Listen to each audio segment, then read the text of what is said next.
സമ്മതിക്കില്ല. ഓഹോ, അത്രയ്ക്കും മഹാനാണോ നിങ്ങൾ?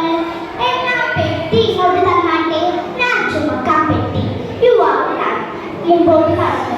പെട്ടിയുമായി അദ്ദേഹം യുവാവിനെ പിന്തുടർന്നു. പിറ്റേന്ന് പ്രസംഗം കാണാൻ കൂടിയവരുടെ നമ്മുടെ യുവാവുണ്ടായിരുന്നു. വേദിയിൽ കണ്ട വിശിഷ്ട വ്യക്തി കണ്ട് യുവാവ് ഞെട്ടിത്തരിച്ചു. ഇന്നലെ എന്റെ പെട്ടി ചുമന്ന ആളല്ലേ അദ്ദേഹം?